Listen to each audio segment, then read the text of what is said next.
With the financial and critical success of the 2 chapters of big screen adaptations of It from Stephen King by Argentine director Andy Muschietti, he will brew the idea of a prequel television series with his sister Barbara and Jason Fuchs, who have finished the screenplay for chapter 2. With the series focusing on the origin of Pennywise and set in the 1960s,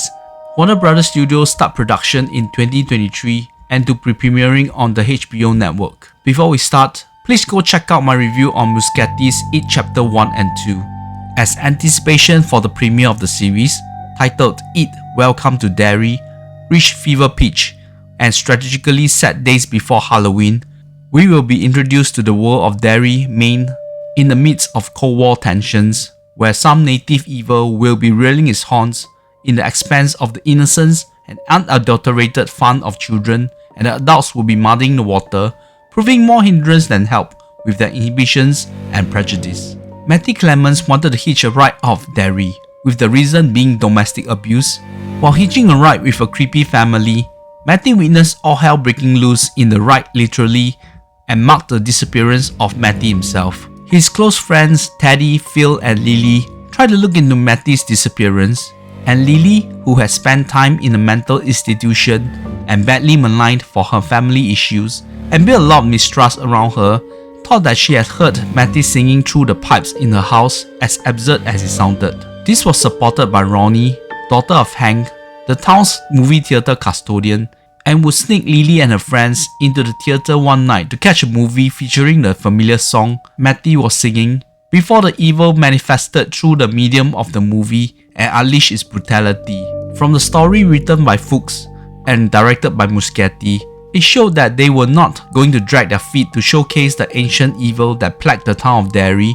every 27 years to manipulate and feed on its victims. The massacre at the end, which was such a powerful haunting visuals, was a callback from Matty's Ride from Hell, and it would easily capture the attention of horror fans, much less the fans of the It movies, highlighting the fact that Muschietti had no interest in making a PG-rated horror like a Goosebumps, and he meant business. Just as we thought we were going to follow the 1960s version of the Loser Club, one of whom had a familiar connection to the 1980s brood, we have the rug pulled from under our feet. Hank, being the angry black man, naturally was accused to be responsible for the string of homicides by the positively non-racist Derry townspeople, especially the police chief, and sent Ronnie on a painful warpath to prove her father's innocence. As much as Lily Bansbridge wanted to help her newfound friend Ronnie, the threat of returning to the mental asylum was hounding her, guilt-tripping her by the same adults who were supposed to protect her.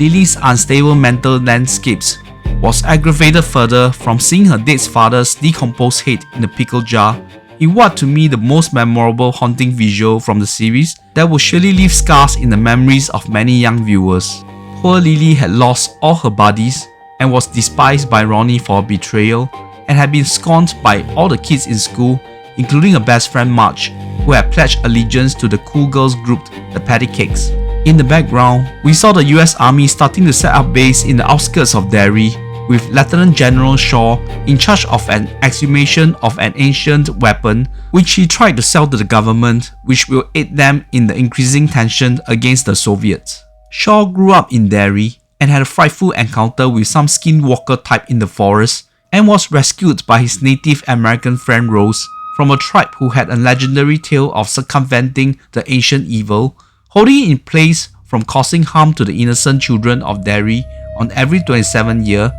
erecting sacred weapons made from gems bestowed from heaven. The army would harness the clairvoyance of a certain airman called Haroran, who later in his life would assume the role of a head chef of an overlooked hotel in Colorado. Major Leroy Hanlon, a skilled pilot, was assigned to Derry to facilitate in transporting Halloran to the exact locations for these weapons. Hanlon will move his family, consisting of his wife Charlotte and son Will, to Derry. Charlotte will be executing her sense of justice in the fight to claim the innocence of the name of Hank Rogan, who had no motive to kill those children in the theatre, while Will would befriend Ronnie and Lily and would be crucial to form the first incarnation of the Loser Club in this timeline. In episode 3 titled Now You See It, directed by seasoned TV director Andrew Bernstein, the kids who wanted to summon the spirits of the deceased victims in the cemetery in a heart-pounding sequence that bleeds the series succinctly, and the protagonists thought that they have captured a photograph of an infamous clown. It turned out to be someone related to the clown who was looking for Pennywise himself. The same perpetrator was also a key alibi for the maligned Hank, yet both parties refused to divulge on the truth, leading to the innocent theatre custodian waiting to be imprisoned and likely executed in Shawshank Prison. In episode 4 of the series, the show creators delivered one of the most gut-churning nightmarish scenes with Lily and best friend Marge in the school's workshop when Marge, on command from the Mean Girls, tried to prank Lily, leading to herself in a hallucinatory, painful ride and eventually did something awful to her right eye.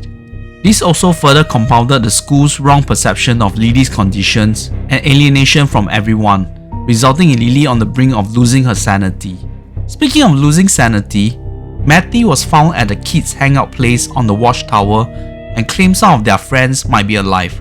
leading the gang into the treacherous sewers where things went awry for the kids, as well as the army who were led there by Halloran. A momentous revelation led the gang, Halloran and his airband buddies, as well as Hank who was on the run, to a fateful place which culminated to a truly tragic scene that crossed episodes 6 and 7 that ruined many audiences, including myself, with what had transpired. There was sheer evil in place to put people, including young children, into purgatory. Pennywise was culpable, yet the people in town led by a racist and overzealous police chief were the more incorrigible source of evil for me. For a supernatural horror series to elicit that sort of fervent fury in me, Muschietti, Fuchs and their team had done an immaculate job. The main characters were assembled with the help of Rose, her nephew Daniel, and of course Halloran, to track the girls who were blinded by their hunger for revenge from that vile dancing clown. This culminated to Pennywise turning Derry into a bitterly cold landscape, as he sent the students of the high school into a conveyor belt to be devoured, while the kids wanted to eradicate the circus sideshow once and for all. To add to the mix, General Shaw led his troops to retrieve the elusive ancient weapon, obviously oblivious to the supernatural threat, while getting rid of the likes of Hank, Halloran and Hanlon at the same time. In the end, the final episode lived up to the title of Winter Fire, giving audience the most memorable climatic scene in the snowy plain on HBO since the White Walkers battle in the episode of Game of Thrones. A satisfying resolution when the good conquered over the evil, but being a prequel, we knew it's not for long with the return in It Chapter 1. Still, the many linkages of Welcome to Derry, which Fuchs and his team of writers substantially supplemented the source material from Stephen King, to the movies as well as the shared King universe, made me thirsting for more. The announcement of subsequent seasons, which we will go further back in time, was an interesting concept I am enthralled with. Speaking about the time period, the baby boomers 1960s, as America was entrenched in the Cold War tension, was spellbinding and the production values were on point, especially the school environment and the costume designs. The cherry on top has to be the opening sequence with the 1960s pop art animated style, garnished with the opening track with a smile and a ribbon by Patience and Prudence. There was a level of consistency in building tension and brewing the scares from Pennywise and his manifestations from the movies, and you can certainly feel that these visuals we have seen from this series were more cinematic and less televisuals. Besides having Andy Muschietti bookending the series with the first 2 and the concluding 2 episodes, Bernstein, Canadian TV director Jamie Travis, and Emmanuel Osei Kufo Jr., who had directed episodes in the award-winning series Shogun, as well as his own horror movie Black Box, maintained the quality of storytelling with a tightly knitted plot and with very minimal wasted narratives. This was an eclectic cast of actors who had assembled for the story with a predominantly African American cast, as well as a Native American woman as a key facilitator, yet it did not feel coerced with the assembly. The peak of the adult cast has to be Chris Chalk as Dick Halloran, a tortured soul as we felt for him being mentally disturbed by his grandfather and had been made use by his government with very little care and concern about his own mental well-being. Other recognizable faces in the cast would be James Remar as General Shaw and Madeline Stowe as Ingrid, who had that connection with the real person behind Pennywise. The bigger attention was given to the younger cast, with fresh faces in Clara Stack as Lily and Amanda Christine as Ronnie. Stack was channeling her inner 11 from Stranger Things, yet she was never given any opportunity to fight back until the loss of people in her life kept adding up. Ronnie was a sassier and stronger companion who complemented Lily in a solid fashion. Matilda's lawless character's March had the most eye-catching story arc, with the grievous injury to her eye and the massive distraught she will experience in that key scene, as well as the link of a character to the loser club from the movies. We have Blake Cameron playing Will, who was like the sound pillar of strength or an audience conduit to witness all the craziness happening around him, but that scene when Pennywise called him at home was unforgettable to say the least. Young Arian Kataya played Rich Santos, the Cuban-American friend that Will could rely upon. As compared to the rest of his young compatriots, Rich was always going to be the sidekick, but in the end, no one will ever forget Rich. Of course, we have the wax lyrics for Peter Skarsgård in the dual role of Bob Gray, the suffering carnival clown who wanted to have a decent form of livelihood for himself and his daughter, until being chosen to take over the form of the ancient evil, and of course Pennywise, who upped his games with this TV series. For a show that sold on the clown, I love the fact that he was visibly absent until midway through the series, with very little suggestions or mentions along the way. Skarsgård once again did not reduce his propensity for meta acting, and the body fluids he delivered as collateral was evidently on show as well. The most memorable scene involving Pennywise for me will be the prologue from episode 6, when he visited a young victim in the mental institution of Juniper Hill, with the black and white brilliantly contrasted with his signature red balloon. With great production to complement a coherent storytelling from a source material we are well versed of, and characters that were endearing, and the villain character elevated himself from the movies that propelled him into an icon, there was very little to nitpick of the series,